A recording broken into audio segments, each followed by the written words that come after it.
Good morning dear student. आज की हिंदी की क्लास में हम पढ़ेंगे विस्मयादि बोधक। अविकारी शब्द में विस्मयादि बोधक आपका लास्ट भेद है ये, इसको हम पढ़ेंगे। इसके 8 भेद होते हैं, इनके नाम से ही आप इनको पहचान लोगे बच्चों, ज्यादा मुश्किल नहीं है। देखो विस्मयादि, विस्मय बोधक मतलब हैरानी प्रकट करना, हर्ष बोधक मतलब खुशी, शोक या पीड़ा, दुख, घृणा या तिरस्कार, किसी का अनादर करना या उससे नफरत करना, ठीक है। और है चेतावनी बोधक, किसी को चेतावनी देना, क्या चेतावनी देना। संबोधन मतलब पुकारना, आशीर्वाद देना, आशीष देना। भय बोधक मतलब डर। अब इन वर्णों को ये अपने जो विस्मय, हर्ष, डर, भय, घृणा हम ये जो दर्शाते हैं, अपने चेहरे से जो दर्शाते हैं, जब ये फेस हम करते हैं, अगर किसी से हमें भय लगता है तो हम अपने चेहरे पे कौन से एक्सप्रेशन आते हैं, कौन से वर्ड हमारे मुंह से निकलते हैं, वो आता है आपका विस्मयादि बोधक अविकारी शब्द में, ठीक है। अब है आपका विस्मयादि बोधक में फर्स्ट है अरे, वाह, ओ, ये हैरानी है। ओ, आप कब आए? करते हो ना ऐसे, अरे मैंने तो आपको देखा ही नहीं, आप पहले से आए हो, मतलब हैरानी दिखाना। कुछ ऐसे वर्ड, इनसे आप और भी वर्ड बना लोगे, कई बहुत सारे वर्ड है। ऐसा नहीं कि विस्मय हो आपको और आप दुख प्रकट करो, अरे आप आ गए, ऐसा ना हो। विस्मय आदि बोधक में हमने क्या पढ़ा बच्चों? देखो विस्मय होता है हैरानी प्रकट करना।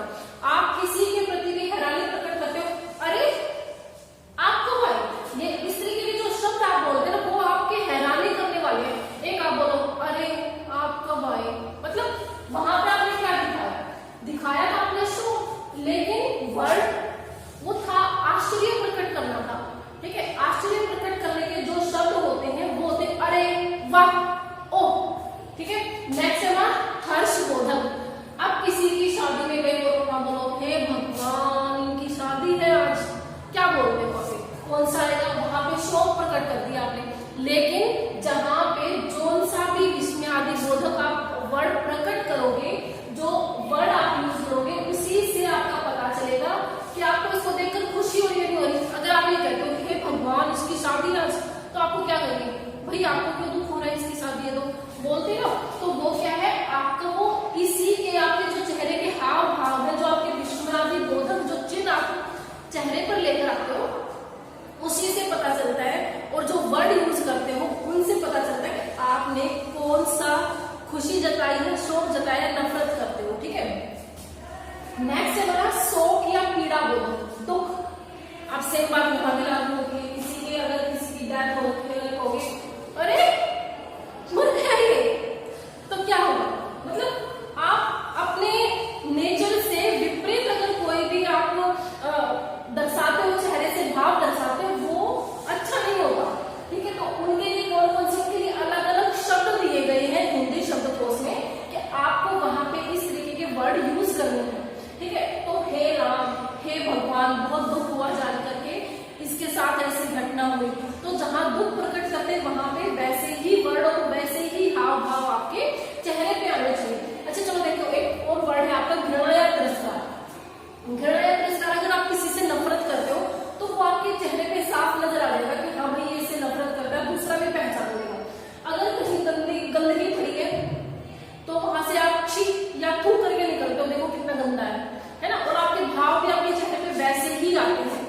नेक्स्ट है हमारा चेतावनी, किसी को भी चेतावनी दे दो। जैसे आपने वो देखा होगा, श्री कृष्ण देखा होगा, और राम सीता का जो आपका आया था, सीता स्वयंवर आया था, बहुत सारे सीरियल ऐसे आए थे। या फिर श्री कृष्ण ने क्या देखते थे, होशियार राजा कंस पधार रहे हैं, मतलब आपको चेतावनी दे रहे हैं। अगर आप इधर उधर कहीं दाएं बाएं अगर आप बिजी हो अपने कामों में, तो क्या हो जाओ, होशियार हो जाओ, नहीं तो राजा कंस जो है क्या कर देंगे, आपको सबको मौत के घाट उतार देंगे, है ना। तो वो क्या था, चेतावनी देने वाले। अच्छा जब उस रामायण महाभारत में जब युद्ध हुआ था, तब भी क्या बोला गया था, सावधान अर्जुन या सावधान दुर्योधन, तो वर्णों का यूज किया गया था चेतावनी देने के लिए कि सावधान हो जाइए, अपने आप से युद्ध करने के लिए बिल्कुल रेडी हो, ठीक है। नेक्स्ट है संबोधन, पुकारना। अगर आप किसी को पुकारोगे तो क्या बोलोगे, सावधान भैया इधर आओ, ऐसे ऐसे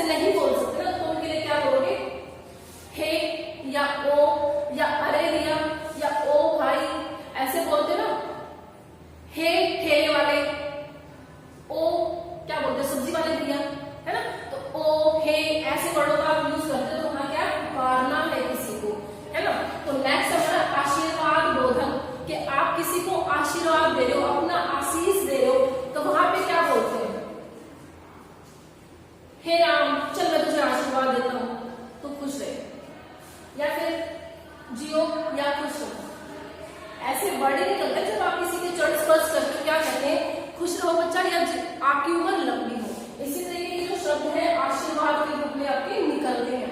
यहाँ पे ये सब पढ़ाने का मतलब है कि जहां पर भी विस्मय दिखाने या हर्ष, शोक, घृणा, चेतावनी, ऐसे कहीं भी आपको कोई भी फेस करनी पड़ जाए समस्या, या कोई भी आपका पल ऐसा आए, तो वहां पे विस्मय अगर आपको दर्शन, तो ये वर्ड यूज करने हैं। शोक दर्शाना, तो इस तरीके के शब्द आपको यूज करने हैं। नेक्स्ट है आपका भय बोधक।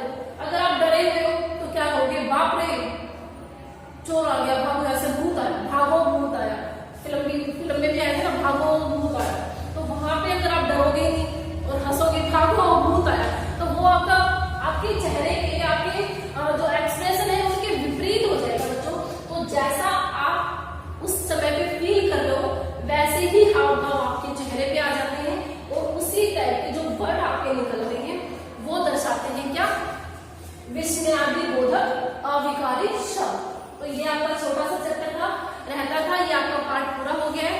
अभी मैं जस्ट इसके नेक्स्ट बाद आपको पद पढ़ाऊंगी। वैसे तो मैं यहाँ पे पढ़ाऊंगी आपको 7th क्लास में मैंने करवाया है, और अब 8th क्लास में हो गए, अभी भी मैं आपको करवा रही हूँ। लेकिन जो अभी बच्चे 7th में आए हैं उनको शायद मैंने 6th में नहीं पढ़ाया। अब इस वीडियो को ध्यान से देखना, और जो भी हमारी प्रॉब्लम्स होंगी जब हम ऑनलाइन क्लास लेंगे तो डिस्कस जरूर करेंगे। देखो पद किसे कहते हैं, एक वाक्य में जितने भी शब्द यूज होते हैं ना उन सभी को पद कहते हैं। क्या, एक वाक्य में जितने भी शब्द यूज होते हैं उनको हम पद कहते हैं। अब आपका पद परिचय किसे कहते हैं, पद परिचय वो कहलाता है कि जो विभिन्न प्रकार के पद होते हैं उनका व्याकरणिक जो आप परिचय देते हो उसी को हम पद परिचय कहते हैं।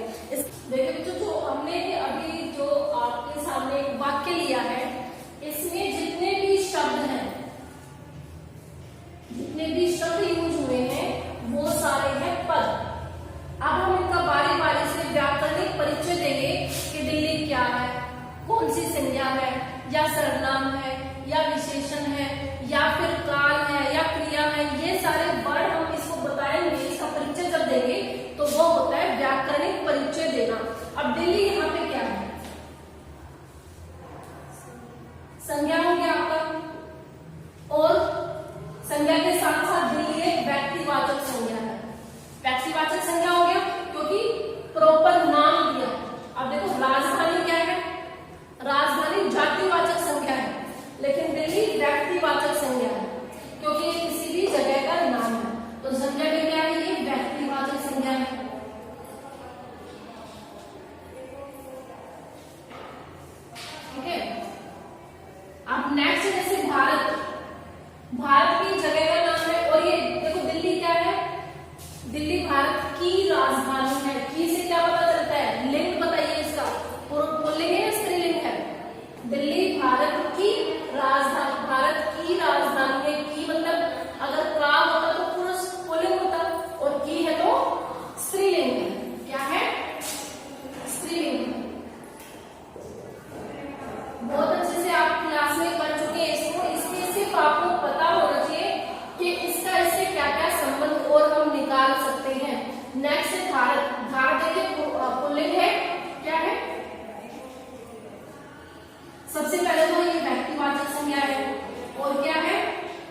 एक वचन है।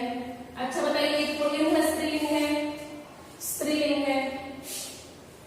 तो इस तरीके से हर एक वर्ड का आपने परिचय देना, आपका पद परिचय कहलाता। बस इतना सा ही ये चैप्टर है और इसमें कुछ नहीं है कि हर एक वर्ड का आपको संबंध बताना आना चाहिए कि ये क्या क्या है, आपको पता होना चाहिए व्याकरणिक दृष्टि से कि वो संज्ञा है, सर्वनाम है, लिंग है, वचन है, इसमें कौन सा कारक यूज हो रखा है। बस जो आपने पढ़े ना संज्ञा सर्वनाम विशेषण है। अब यहाँ पे आ जाए कि दिल्ली भारत की सुंदर राजधानी है। अब देखिए सुंदर क्या होगी, यहाँ पे इसमें एक और ऐड हो गया, एक वचन है, ठीक है, पुल्लिंग है, ठीक है, और इसका ये विशेषण है। किसकी विशेषता बता रहा है? राजधानी की विशेषता बता रहा है। और सुंदर शब्द जुड़ने से राजधानी की विशेषता भी एक और बढ़ जाएगी। क्या बढ़ जाएगी? ये विशेष्य बन जाएगा। क्या बन जाएगा? विशेष्य, क्योंकि इसकी विशेषता कौन बता रहा है? सुंदर शब्द बता रहा है। तो इस तरीके से सभी अलग अलग शब्दों का व्याकरणिक परिचय देना बच्चों पद परिचय कहलाता है। इससे ज्यादा आपके चैप्टर में और कुछ नहीं है। अब देखो राजधानी हम पढ़ते हैं। राजधानी क्या है? जातिवाचक संज्ञा है, क्योंकि ये नहीं बताया राजधानी कौन सी राजधानी है ना। तो राजधानी में अगर किसी व्यक्ति वस्तु का प्रॉपर नाम ना हो तो क्या आ जाएगा? वो जातिवाचक संज्ञा में आ जाएगा, जातिवाचक संज्ञा।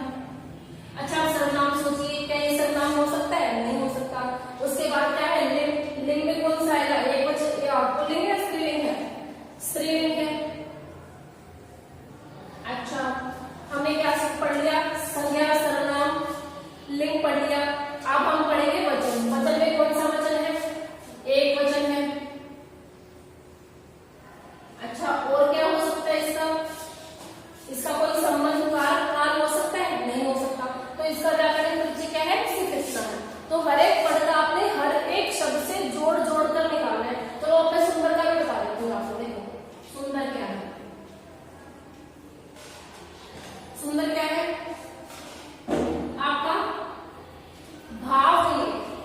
भाववाचक संज्ञा हो गया ना, क्योंकि सुंदरता, ठीक है ना, या उसका गुण बता दीजिए। सॉरी गुणवाचक संज्ञा है। किसका गुण बता रहे हैं? राजधानी का गुण बता रहे हैं। सुंदर है, बुरी है, गंदी है, कैसी है। तो क्या हो गया? गुणवाचक, है ना। उसके बाद और क्या हो सकता है? ये एक वचन है, ठीक है। पुल्लिंग है या स्त्रीलिंग है? पुल्लिंग है। आप बहुत सुंदर हो या बहुत सुंदर ही, नहीं आता ना, हो या ही, तो हो आता। तो क्या होगा? सुंदर हमेशा पुल्लिंग होगा। तो क्या आएगा? पुल्लिंग है।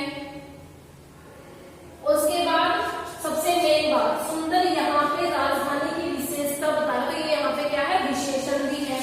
क्या है? विशेषण भी है। समझ आया? तो इसी तरीके से हर एक शब्द का अलग अलग आप व्याकरणिक परिचय आपको बताना, वो आपका पद परिचय कहलाएगा। बस इससे ज्यादा कुछ नहीं है इस चैप्टर में। अगर आपको समझ में आ गया तो बहुत अच्छी बात है। और इसके ज्यादा से ज्यादा आप एग्जाम्पल खुद से, बुक से देख करके नहीं, खुद से। जैसे मैं बाजार जा रहा हूँ, मैं बाजार जा रहा हूँ। अच्छा कुछ सेंटेंस मैं ही बता देती हूँ। मैं सुबह जल्दी उठकर पढ़ती हूँ। मैं सुबह जल्दी उठकर पढ़ती हूँ। और उसके बाद मैं खाना समय पर खाती हूँ। तो जो ये की है, ये कर्म कारक नहीं है, गलती से बताया गया है। कर्ता ने कर्म को होता है, लेकिन यहाँ पे इसका संबंध दर्शा रहा है। किससे? दिल्ली से। तो क्या हो गया यहाँ पे? ये संबंध कारक है। क्या है? संबंध कारक है यहाँ पे, ठीक है। ही भी संबंध कारक है और भारत जो है ये किससे संबंध दर्शा रहा है? तो ये भी संबंध बोधक कारक है, ठीक है। ये आपका चैप्टर कंप्लीट हो गया है। अब जो मैंने आपको एग्जांपल दिए हैं, मैं हर रोज या मैं प्रतिदिन भगवान की पूजा करती हूँ। मेरा घर सबसे सुंदर है। सबसे सुंदर है, तो सबसे में क्या आ जाएगा? ये आपने फाइंड करना है। बहुत अच्छा, ये मैं चैप्टर करवा चुकी हूँ आपको, ठीक है। और राधा धीरे धीरे चलती है, क्रिया विशेषण में करवा चुकी हूँ। घर के भीतर रहना सुरक्षित है। बस इन्हीं